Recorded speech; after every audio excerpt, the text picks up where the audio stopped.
신율의 뉴스 정면 승부 3부 시작합니다. 오늘 3부 정면 인터뷰에서 만나볼 분, 여러분이 너무나 잘 아시는 분입니다. 더불어민주당 전략기획위원장이시죠. 천준하 의원 직접 스튜디오에 나와 계십니다.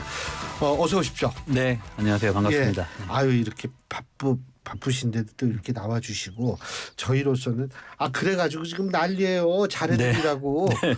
이게 잘해드려야 되는데 어떻게 이렇게 잘해드리는지 모르겠어요. 예.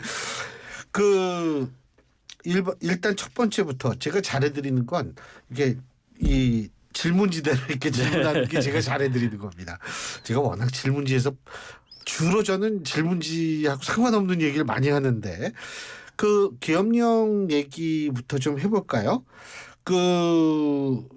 지금 천준하 의원께서 이 좀 가능성이 있다라고 말씀하신 것 같은데, 네. 구체적인 어떤 제보나 증거나 이런 걸 갖고 계십니까?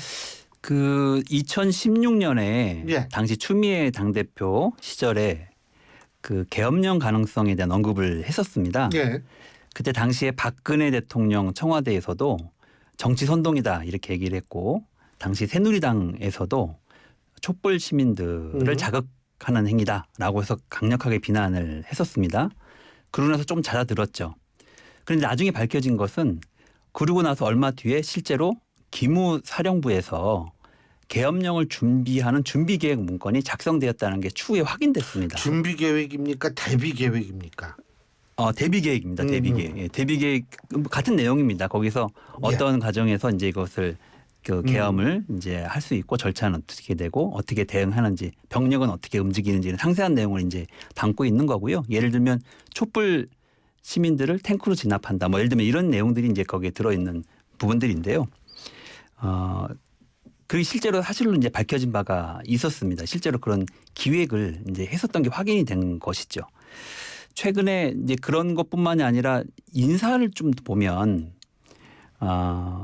김용현 청와대 경호처장, 지금은 이제 국방장관이죠. 네. 이번 국방장관 이제 후보자가 이제 됐는데요. 윤석열 대통령의 차지철이다라고 이렇게 불려지는 그런 분이신데, 이분이 인사청문회에서 이런 질문을 받습니다. 수방사령관, 그리고 특전사령관, 그리고 방첩사령관.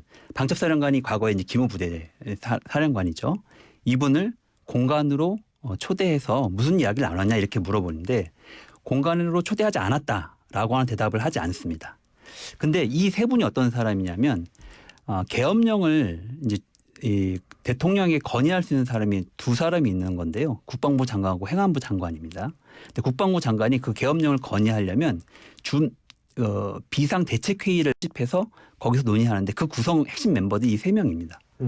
그래서 그분들을 불러서 그럼 무슨 얘기를 했냐라고 물었는데 거기에 뚜렷한 대답을 하지 못하는 이런 상황, 이런 정황을 좀 보면서 경고를 해야 한다라는 생각을 갖고 이 계엄령 문제가 이제 도드라지게 된 것으로 이제 저는 보고 있습니다. 어떤 제보 같은 건 없었나요? 제보가 있었다고 저도 전에 들었는데요. 구체적인 내용을 밝힐 수는 없는 것 같고요. 지도부 내부에서 제보가 있었다 이런 얘기가 나오는 건가요? 네, 제보를 받았다라고 하는 이야기를 저 전에 들었습니다.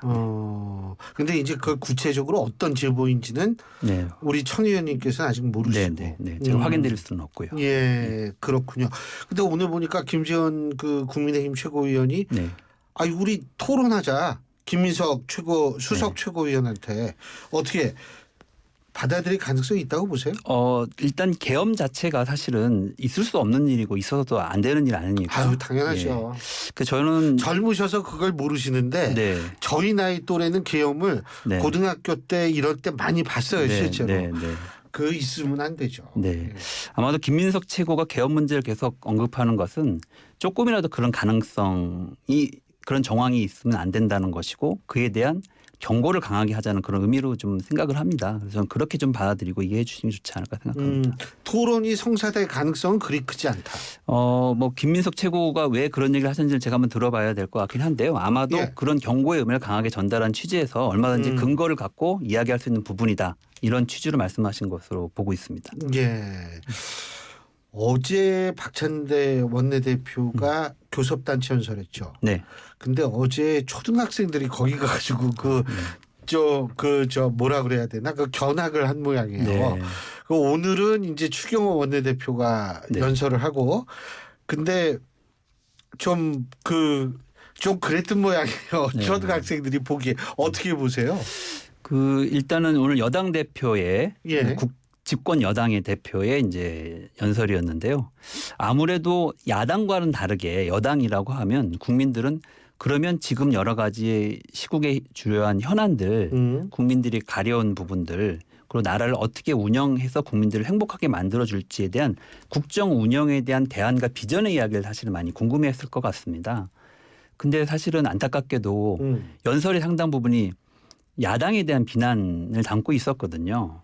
좀 너무 안타까웠습니다. 물론 야당에 대해서 하고 싶은 말이 있으시겠죠. 그건 다른 통로를 통해서 할 수 있고 오늘 같은 자리는 사실은 국민께 집권 여당의 비전을 홍보하고 설명하고 안심시키는 게 저는 중심이었어야 된다고 보는데 그런 부분들에 조금 소홀한 점이 좀 굉장히 몫이 좀 아쉽다 이런 말씀을 좀 드리고요. 어떻게 보면 사실은 이 국민들을 보고 이야기한다기보다는 대통령의 심기관리용 메시지를 하신 게 아닌가. 어저께 그 박찬대 대표가 대통령에 대해서 비판을 많이 이제 했고 이제 거기에 대한 대응 차원에서 심기관리용 메시지를 많이 하신 게 아닌가 이런 생각이 들기도 했습니다. 한마디로 네. 추경호 원내대표의 연설의 주된 대상은 의원이나 혹은 대국민이라기보단 오히려 대통령을 바라봤다 이렇게 보신다 이 말씀이시죠. 민주당에 대한 비판의 내용이 많았고 그 결과적으로 그것은 대통령을 겨냥한 이야기 아니었을까. 겨냥이 아니라 네. 추경호 원내대표 겨냥하면 큰일이죠. 대통령을 고려한 네. 예. 네. 근데 그 박찬대 원내대표 어제 얘기에 그 기자분들이 해석하는 게 뭐냐면 네. 대통령 탄핵 비슷한 거 언급하지 않았나 뭐 이런 얘기도 하더라고요. 어떻게 네. 보세요? 글쎄요, 민주당이 대통령을 탄핵한다고 저는 이야기할 수 없다고 봅니다. 사실은 국민들이 그 판단을 하시는 거거든요. 지금 상황에서 민주당이 먼저 탄핵을 주장할 수는 저는 없다고 보고 오히려 지금 국민들이 그런 이야기를 할 상황이지 않냐 이렇게 보거든요. 최근에 의료 대란 문제라든지 이런 거 보면 정말로 국민들의 입장 생각을 하고 계신 건지 대통령이 많이 우려가 되지 않습니까? 아하, 예. 네. 그런 측면에서 민주당은 그런 국민들의 마음을 박찬대 대표는 전달하신 거라고 좀 이해해 주시면 좋을 것 같고요. 어쨌든 탄핵을 전제로 한 메시지였다라고 해석하는 것은 좀 지나친 해석이다 이렇게 좀 봅니다. 지금 의료 대란 잠깐만 여쭤볼게요. 네. 이재명 대표가 어제 고대병원, 네. 고대 안암병원 응급실에 갔었죠. 그래가지고 나와서 얘기하는 게 이게 지금 의대 증원 자체를 반대한다는 의미는 아니라고 전 받아들였는데 어쨌든 증원 규모라든지 시기라든지 이런 것들을 전반적으로 다시 고려해야 한다. 이렇게 얘기를 했거든요. 근데 일각에서는 어떤 식으로 얘기를 하냐면 좀 구체적인 대안을 얘기해 줬으면 좋겠다. 왜 입법 권력을 갖고 있으니까. 어떻게 보세요? 기본적으로 민주당은 그동안 의대 증원 입장을 갖고 있었습니다. 그렇죠. 그 증원의 이유는 필수. 지역 공공의료를 확충하자는 취지에서 그것이 진행돼야 된다고 봤거든요. 그런데 이번 윤석열 대통령의 의대 증원은 그런 면에서 보면 굉장히 빠진 부분이 많습니다. 왜 2,000명을 갑자기 하게 됐는지. 근데 그게 국민의힘은 1,500명이지 왜 2,000명이냐 이렇게. 2,000명 증원인데 올해 1,500명을 먼저 한 것이고요. 내년부터도 2,000명 계속 하겠다는 건데 그 근거가 무엇인지 그리고 현실적으로 그것이 배정이 됐을 때 현장에서 제대로 교육은 할 수 있는지. 지금 정원이 3,000명인데 1,500명을 증원해 보세요. 그게 현실적으로 우리 교수님께서 더 잘 아시겠지만 수업이 안 될 겁니다. 그 말씀하시니까 이게 3,000명 플러스 1,500명이 아니에요. 이게 지금 1학년 애들 1학년 학생들 유급을 하면 그 3,000명이다 3,000명에가 1,500명 하니까 이게 7,500명이 되는 거예요. 이게 문제인 거죠. 그러니까 그 상황에서 정상적인 교육과 인재 의료진으로서 양성 과정이 진행될 수 있겠느냐라고 하는 의구심이 드는 겁니다. 그래서 정부의 의도나 계획 자체가 충분히 설명되지 않은 측면도 있지만 그것이 진행되는 과정도 너무 거칠고 사실은 아마추어적이어서 사실은 모든 게 다 어긋난 상태로 지금 와 있고 결과적으로는 그 고통을 국민들이 다 오롯이 지고 있는 그런 상황이 됐거든요. 이 정도 됐으면 저는 적어도 윤석열 대통령이 지난번에 대국민 담화 왔을 때 국민들한테 사과의 말이라도 한마디 했어야죠. 우리의 의도는 이랬지만 결과적으로 이렇게 불편을 드리게 돼서 송구하다. 이런 말이라도 한마디 했어야 되는 거 아닌가 이렇게 생각을 하고 또 필요하다면 국민들을 달래고 또 의료계와 대화를 위해서라도 관련 책임 있는 사람들이 문책도 하고 이렇게 했었어야 되는데 오히려 아무 문제 없다. 음. 너무 정상적으로 잘 돌아가고 있다. 병원에 한번 가봐라. 예를 들면 이런 이야기를 함으로써 사실은 국민들의 분노를 더 불러일으켰고 그게 더 절망적인 것은 앞으로도 달라질 게 별로 없어 보인다. 나아질 게 없어 보인다라고 하는 이런 게 사실은 정말 절망을 주게 된 게 아닌가 이런 생각이 듭니다. 그래서 민주당 입장에서는 어쨌든 지금 여러 가지 의료 개혁과 관련된 제도가 있지만 지금 제일 중요한 것은 이 상황을 정상화시키는 거 이거보다 더 큰 가치는 없다고 생각을 하거든요. 그런 측면에서 대통령께서 국민들에게 사과하고 그리고 관련 책임자들이 문책하는 조치를 좀 해서 그걸로 지금 파업을 하고 있는 의료진들을 좀 달래서 그러니까 이제 진료에 들어오고 있는 의료진들 달래서 복귀를 시키기 위한 설득 작업을 하는 게 일단 일차적으로 중요하다고 봅니다. 그래야만 지금 이 의료 대란 사태를 국민의 생명을 구해야 될 거 아닙니까? 그러니까 네. 지금 말씀을 요약해 보자면 일단 의사들이 요구하고 있는 관련자의 경질, 그죠? 네, 네. 뭐 최소한도 보건복지부 장차관 정도 네, 되겠죠. 네. 그 다음에 대통령의 대국민 뭐 사과든 뭐든 네. 입장을 진솔하게 네, 표명을 필요합니다. 하고 네. 바로 잡으려는 노력을 해야 네, 그러면서 협조를 구해야죠. 네, 요게 필요하다. 네. 오케이, 알겠습니다. 네. 근데 그 비서관들 뭐 이렇게 1급 비서관들 이렇게 응급실에 보낸다 그러는데 그건 어떻게 보세요? 정말 그것도 정말 웃기는 얘기이고요. 누가 과연 대통령한테 그런 잘못된 계획 그리고 현실성 없는 조언을 하고 있는지 저는 정말 안타깝습니다. 문책해야죠.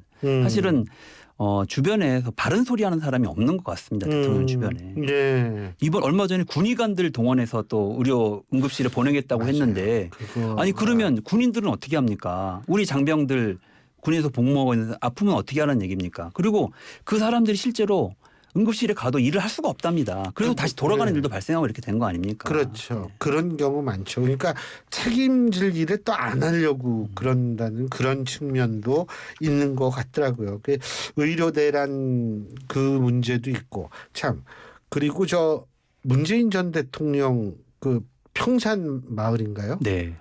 거기 제가 평산시신데 네. 원래 그 평산은 황해도 평산이에요. 근데 여기도 평산이더라고요. 그래서 거기 가신다며요. 이번 주 8일인가요? 일요일 날 지도부가 방문할 예정입니다. 그죠. 거기 가서 예를 들면 어떤 얘기 문재인 전 대통령 관련 수사에 관해서 얘기가 원래 나왔죠? 이번에 새롭게 전당대회를 통해서 지도부가 구성된 다음에 방문하기로 이제 예정이 되어 있었습니다. 지도부 구성 후에 이제 바로 방문할 예정이었는데 그때 이재명 대표가 코로나 확진이 되면서 그 일정을 수년했고 그 수년된 일정 이번에 가게 되는 것입니다. 아무래도 문재인 대통령을 만나 뵙고 뭐 여러 가지 뭐 안부도 서로 전하고 또 덕담도 듣고 또 의견 나누고 이런 기회가 있게 되겠죠. 네. 근데 지금 문재인 전 대통령 수사에 그거에 대해서 민주당 내부에서 상당히 반발을 하고 있는 것 같은데. 네, 그렇습니다. 지금 네. 정권이 교체된 지가 벌써 2년이 넘었고 사실은 갑작스럽게 지금 압수수색이라고 하는 자극적인 방식으로 이 문제를 다시 이제 터뜨린 건데요.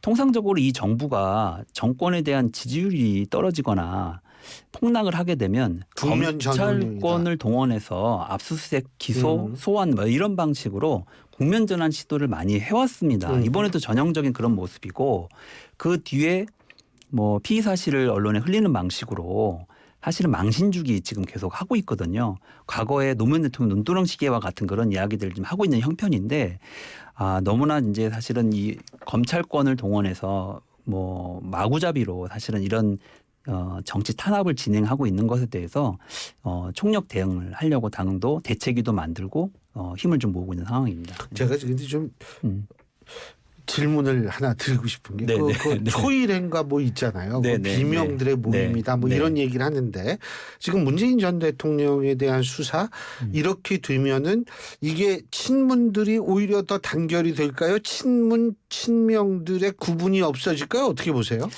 저는 아마도 그 검찰이나 이제 정권이 어떤 의도를 가지고 이것을 이제 했다면 그런 의도 중에 하나는 당 내를 이렇게 균열을 만들려고 하는 의도도 있지 않았을까 이렇게 생각이 드는데요. 친문과 친명을 좀 구분을 한다 이거죠. 그런데 전혀 그런 의도가 저는 먹히지 않을 거라고 봅니다. 기본적으로 검찰권을 이용해서 예를 들면 전 정부에 대한 그 정치 탄압 그리고 이재명 대표에 대한 정치 탄압 이것이 사실은 같은 맥락으로 이제 이어 있다고 다 인식을 하고 있거든요. 그래서 오히려 당이 더 결속되는 계기가 되면 됐지 이런 일로 해서 내부의 균열이 발생하지는 않을 것이다. 실제로 그 문재인 대통령 그리고 전 정권에 대한 그 정치 탄압에 대한 대책기구를 저희가 어제 출범을 시켰는데 그 대책기구의 위원장도 김영진 삼선 의원이 맡게 됐습니다. 예. 그래서 그분이 이제 친문 뭐 이런 소리를 들으시는 분이죠. 그분은 이제 이재명 대표와 오랫동안 가까웠던 예. 이제 분으로 평가받는 이런 분이신데 맞아요. 네네. 예전에 이재명 대표 대통령 후보 당시 사무총장도 하셨고 예. 그래서 전면에서 그분이 최선두에서 싸워 나가겠다라는 취지로 대책기구의 장도 맡으셨습니다. 네. 오늘 그 말씀하시니까 그 김혜경 네. 그 여사도 그 저기 간 것 같더라고요. 검찰에. 네, 그렇습니다. 이게 참 이게 추석 때 되면 또 검찰이 뭐 하나씩 터뜨리거든요. 예, 추석 밥상에 이제 뭘 올리려고. 예. 사실은 이제 선거법 그리고 위반으로 이미 이제 재판을 붙여가지고 예. 김혜경 여사도 이제 재판을 받고 있는 그런 상황이고 뭐 또 다른 이제 건으로 뭐 이제 좀 소환해서 조사를 진행하고 있는데 지난해 추석 때도 이재명 대표를 향해서 당시에 이제 구속영장 청구를 이렇게 했었죠. 그게 이제 법원에 가서 작년 추석. 네, 추석을 앞두고 아마 추석 밥상에 이제 이재명 대표 구속고시를 올리기 위해서 영장 청구를 하고 이렇게 했었는데 당시에 법원에 가서 그것이 기각됐습니다. 그 전년도 추석을 앞두고는 성남 FC 사건을 사실은 다 무혐의 됐던 사건들을 다시 재수사하는 과정들이 시작이 되면서 또 이제 언론에 보도가 되고 막 이렇게 떠들어 시끄러웠거든요. 근데 이런 식으로 추석을 앞두고 이런 정치적인 어떤 이슈를 만들기 차원으로 이런 사건들을 계속 좀 만들어내는 게 너무 사실은 검찰의 행태가 너무 치졸하다 이렇게 좀 보고 있습니다. 그 말씀하시니까 그저 10월 말에 11월 초에 그 이재명 대표 1심 판결 나온다고 하는데 어떻게 민주당 내에서 민주당 내에서는 예. 사실은 전혀 문제가 없을 것이다 이렇게 생각을 하고 있습니다. 이게 대통령 후보가 선거 과정에서 언론과 인터뷰하면서 이야기했던 거 가지고 기소된 첫 번째 사례입니다. 네, 이런 적이 없어요. 왜냐하면 선거에 결정적으로 영향을 인터뷰 한 번이 뭐 영향을 미쳤을 것도 없고. 그게 모른다 돌아가신 분 모른다 그렇죠. 거죠? 이런 사례 자체가 사실 최초의 일이고 예. 세부적으로 들어가서 봐도 어떤 사실에 대한 거짓된 사실에 대한 이야기를 한 것이 아니라 본인의 인식에 대한 이야기를 한 거거든요. 이런 사건으로 기소가 되는 경우도 없습니다. 따라서 이 사건은 자체가 성립이 안 되기 때문에 크게 이 사건으로 어떤 문제가 될 것으로는 이제 보지는 않고 있습니다. 물론 이제 최종적인 것은 이제 저희가 봐야 되겠지만 어쨌든 저희가 보기에는 큰 무리는 없을 것이다 생각을 들고 이것이 문제가 있는 것처럼 만들어서 기소한 검찰에 매우 유감스럽게 생각을 합니다. 위증교사는요? 위증교사 문제도 그 아직 뭐 언제 판결이 나올까 구청 일정은 아직 정해지지 않은 것으로 알고 있는데요. 그 역시 큰 문제는 안 될 거라고 내부에서는 평가하고 있습니다. 그러니까 뭐 내부에서는 지금 크게 판결이 나왔을 때 일어날 수 있는 어떤 정치적 변동에 대해서 별다른 대비할 이유도 없다라고 생각하시네요. 네, 물론 이제 재판 과정은 성실하게 임하고 최선을 다해서 이제 소명도 하고 이 절차는 당연히 하는 것인데요. 이 사안의 성격이나 내용 자체가 그렇게 심각한 문제가 있다고 저희는 보고 있지 않고 그럴 사안도 아닌데 검찰이 일단 검찰의 기소 행위 자체가 사실은 일종의 징벌적 효과를 가져옵니다. 이재명 대표와 관련해서는 대표가 된 이후에 검찰에서 모두 7번의 소환장을 발부했습니다. 그중에서 6번을 기소를 했거든요. 근데 소환장을 발부한 것도 야당 대표로서는 최초의 일이고 기소를 한 것도 최초의 일인데 그걸 6번이나 한 거고 또 그 6번의 기소를 통해서 5번의 기소를 했군요. 5번의 기소를 이번까지 하면 6번이 될 겁니다. 이제 기소를 통해서 모두 4개의 재판을 만들어냈습니다. 근데 요번 건 갖고 또 이제 아마 기소를 하게 된다면 주 5일 재판이 이제 되게 되는 겁니다. 그래서 꿈에도 그리던 주 5일 재판을 검찰이 만들어내게 되는 것이죠. 그 자체가 저는 야당에 대한 탄압이고 형벌이고 그 나중에 무죄가 나오더라도 그게 최소한 2년 3년 이상 시간이 걸립니다. 그 과정에서 충분히 징벌적 효과 또 활동에 대한 제약적 효과 그리고 그 과정에서 뭔가 문제가 있는 사람이고 잘못된 사람이라고 하는 악마화 효과들을 같이 거두게 됩니다. 계속 부정적인 기사로 언론에 보도가 되고 오늘도 사실은 그런 선이 있으니까 그런 부분에서 물어보시게 되고 그 언급되는 것 자체가 부정적 이미지를 쌓아가는 과정이 되거든요. 아마 저는 검찰이 그런 걸 노리고 있는 게 아닌가 이렇게 생각을 합니다. 끝으로 한 가지만 더. 네. 양당 대표회담 또 열릴까요? 어떻게 보세요? 그때 아마 헤어지면서 예. 다시 또 만날 수 있다. 뭐, 예, 예. 필요하면 언제든지 다시 예. 보자. 뭐 이렇게 하신 것 같습니다. 예. 네. 알겠습니다. 바쁘신데 진짜 고맙습니다. 그리고 좀 자주 좀 나와 주세요. 예? 예? 정말로 질문지대로는 안 하시는군요. 아니 이 정도면 전 질문지 그대로 한 건데 오늘 말씀 잘 들었습니다. 네. 고맙습니다. 감사합니다. 예, 지금까지 더불어민주당 전략기획위원장이시죠. 천준호 의원이었습니다. 신율의 뉴스 정면 수고 3부 순서 여기서 줄이고요. 잠시 뒤 4부에서 뵙겠습니다.